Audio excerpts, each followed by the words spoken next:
Hi everyone, my name is Lalit Vijaydoru. It gives me great pleasure to be collaborating with Kamwell, the workplace wellbeing and culture consultancy, on their Mind Life at Elsevier program.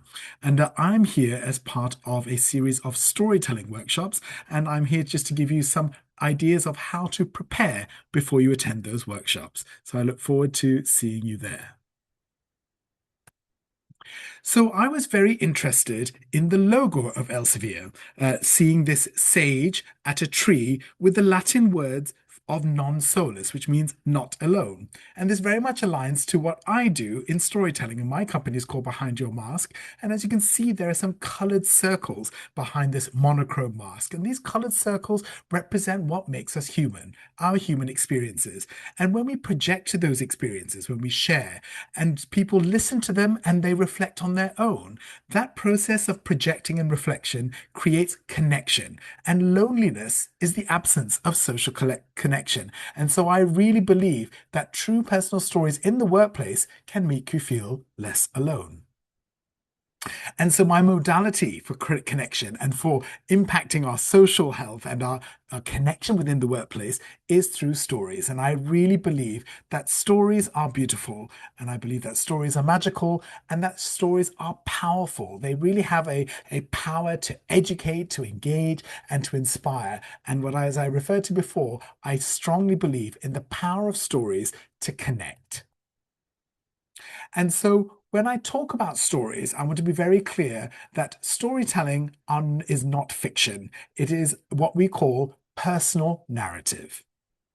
And so when I say personal narrative, what this means is that a personal narrative is a true story, not fictional, that is about you.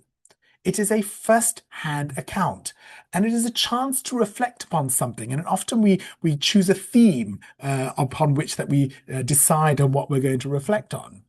But it's very important that in this true story that is about you, that you share your emotions and you share your thoughts about this particular period in your life. And by doing so, you invite others to walk in your shoes. And so I absolutely believe in the power of stories and storytelling to really practice our skills of empathy. And so when I say a story from your life, a story is a series or a series of events that are told in a specific order. And so a story will have a beginning, a middle, and an end. And when I say a specific order, it doesn't necessarily mean chronological order. Sometimes stories can start in the middle and then go back to the beginning. So it's important to think that there will be a specific order, a well thought out order. And as I said, that these stories are focusing on a single or a series of events related to a particular theme. And very importantly for me, when it comes to delivering stories, you need to, by inviting people in, it is the human elements that we need to connect with. And so, in terms of being human, it's sensorial, it's sensual. What did the scene or what did the experience look like, feel like, sound like, taste like? And of course, together with that, we need to think about that emotions can also evoke these kind of physiological responses. When you are frightened, we tremble. When we are anxious, our heart beats. And so it's really important to think about how we can use this story and describe it both sensorially as well as emotionally. But why do I believe in the importance of stories? Because storytelling is about identity. And when we think about wherever we work or whatever community we belong to, it's important in order to feel a sense of belonging, it's important to be able to assert and celebrate our identity. And so what makes you unique? And our identity is filled with many protected characteristics from gender to age to socioeconomic status to religious beliefs. But also, it's important when we think about our sense of belonging. Belonging doesn't necessarily mean that we are all the same. It's about that we are connected somewhat, but we are different. And that's why I love the image on the right in terms of that, you can be a grapefruit amongst the oranges. But as I said, this is about celebration. And I think it's very important that when we think about stories, that we represent the whole kaleidoscope of emotions and kaleidoscope of lived experiences to celebrate both our individuality, our diversity, as well as what connects us, what the sense of commonality and the things that we do share. So your Elsevier is a scientific publishing. So I'm a doctor by background. So I think about, impact factors of journals. And so your stories within your company are no different. So thinking about stories that have impact. And as I said, my slogan is, it's not just what you say, it's how you say it. And so when I use the word content, that is, what are you going to say? What is the content of your story? And then how you say it is the delivery. So stories with impact or any story require content, what you're going to say, and delivery, how you're going to say it. And the workshops that you're going to start with are going to be focusing on the content.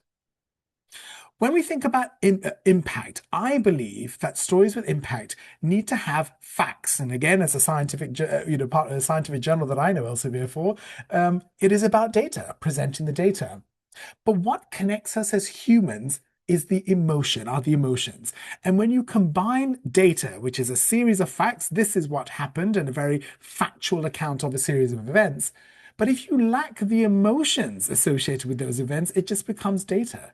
But what you need is to really layer the facts with human emotion. And that is what's going to create connection. And that is what creates stories with impact. So, what are the ingredients that you need when it comes to the content of your story? The first ingredient are characters. And the central character of any story is you. And you are what is known as the protagonist, the central or the main character. But we also think about that in terms of human connections and human stories, it is rare that we are alone in a story. So you need to think about who the secondary or even tertiary characters are. But when you describe or consider these characters, I like the AAA. Is this secondary character an ally who supports you, an accessory who kind of like does something that runs in parallel, or are they an antagonist, somebody who goes against what the protagonist is all about? And so when you think or choose your characters, think how are these characters relevant to the overall story and the message or moral that you want to convey? So the other ingredient that you need is a journey, and we call this the story arc. And as I said from the beginning, a story, a personal narrative, stories have a beginning, a middle, and an end. But we need to take the protagonist, the central character. We need to introduce your audience or the listener or the reader to them. And as this character goes on a journey, they must face some sort of crisis or something that changes them. And as they change or adapt or transform, that is what creates connection in terms of your listener listening, connecting with the human response to it. But they also like to see what happens. How has this character changed? Because we all change as a result of our experiences. And that is what humans are looking for.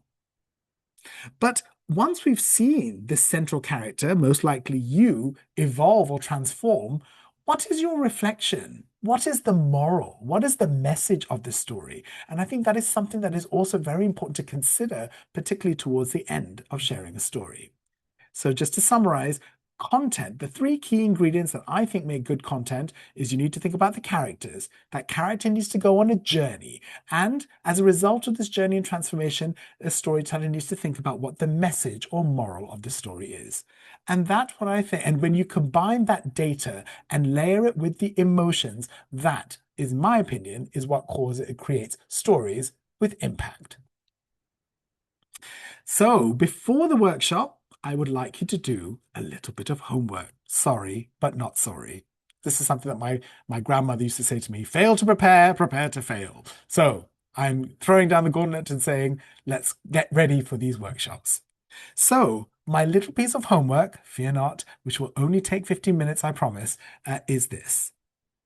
I want you to find somebody close to you, somebody who knows you well. Now, it doesn't necessarily have to be a live-in or romantic partner. It could be a friend, it could be a work colleague, it could even be a relative. But find somebody who that you trust who will answer 4 personal questions about you. So somebody who knows you well. Remember, ask them not to overthink the questions you're about to ask them. I promise it won't take longer than 15 minutes. And as part of your preparation, please bring these answers to the storytelling workshop ready to discuss, because it is using those answers that we're going to start crafting your personal stories in the contact time we have together. And I promise you, it's fun. And I know many people think that hate the 360 appraisal kind of questionnaires, but honestly, I think you'll have fun with these. So here we go. Question one. Ask that person to describe you physically. If they had to describe what you look like, what you smell like, what you feel like, those type of physical characteristics, how would you describe them? How would they describe you? Sorry. The second question is again relates to the emotion is how do you make them feel? And I want you to think about the good stuff. Of course, people naturally go, oh, yes, you make me feel this, you make me feel that. But also think about the annoying stuff, things that irritate you about you. So think about both sides. How do they make you feel good, bad, and ugly? The third question is, why are you important? Why are you important to them, to society, to the world even? Think about your importance. Why are you here? What is your meaning and what is your purpose? And it sounds a very profound philosophical question, but it's a very important question to ask. And the fourth question is, what are the common things that you say? And I'm sure people who know you well, though, what are your common catchphrases? Now, many people find this quite difficult because they think, oh, I don't say something very often. But sometimes there is a quote or a mantra or a catchphrase that you have that you were like, ah, yeah, maybe I do say that a lot. So that is the fourth question is about what are the things that you often say? And it may align to you, your personal values, your likes, your dislikes. Those things may come naturally. So again, in summary, you are supposed to find somebody who's close to you, knows you well, and ask them these four questions. One, how would they describe you physically? Two, how do you make them feel? Three, why are you important to society or to the world? And what do you commonly say? So like a quote, a catchphrase, mantra, or slogan. So going back to the kind of crafting of the story, so this is those four questions are about you as a character. And so I just want to say that there is not a one winning formula, but here are just some of the things that I like to use. Remember what I said about a story having three parts, a beginning, a middle, and an end? What makes a good story is, I always say, grab them at the beginning and almost wow them or punch them or boom them at the end.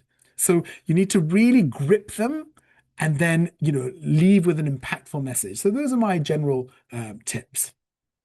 Again, going through this kind of concept of this storytelling arc, think of a crisis, think of a climax, and what makes the climax gripping are the emotions. It doesn't have to be some sort of amazing cliffhanger, life or death situation. It is something that really affected you, something that is really quite profound. So think very deeply about the climax that you want to show, like this kind of crisis or turning point in a story. Sometimes it's useful to construct a timeline. If you're choosing a theme around upon which that you're building this story, sometimes it may be useful just to kind of like get an A4 sheet of paper and just draw out the timeline. What are the series of events? And as I said, sometimes when you present your story, it might be useful to actually start at different points in the timeline rather than starting at the very beginning. I'm not saying this is always the case, but sometimes it might work. But very importantly, I love this slide. I know it's very small, but this is the wheel of emotion. And as you can see, there is like a core of eight core emotions upon which lots of things kind of spreadsheet out. And so I really cannot emphasize enough. It is so important to think about not only what are the events that happen, but how did those events make you feel? And consult a wheel of emotion to kind of help you think, how do I feel? So what happened, but how did I feel about it at the time? And how do I feel about it now? And so we focus, as I said, the workshops themselves that we're going to meet with will focus very much on content. And I just want to give you some few tips about delivery.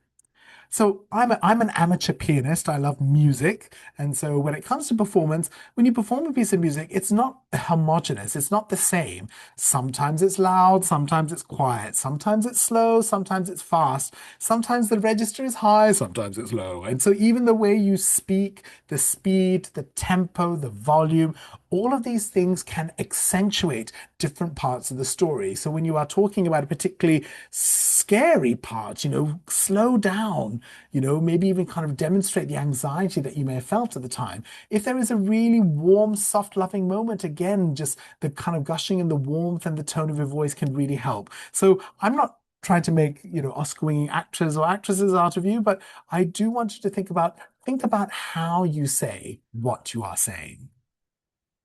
And when it comes to sharing a story, particularly live and sharing it out loud, I think it's really important that we're not stand-up comedians. We can't just kind of like stand up comedy and just go with it. Even stand-up comedians have practiced. So whatever your story, whoever your audience, and whatever the context, it is very important to practice.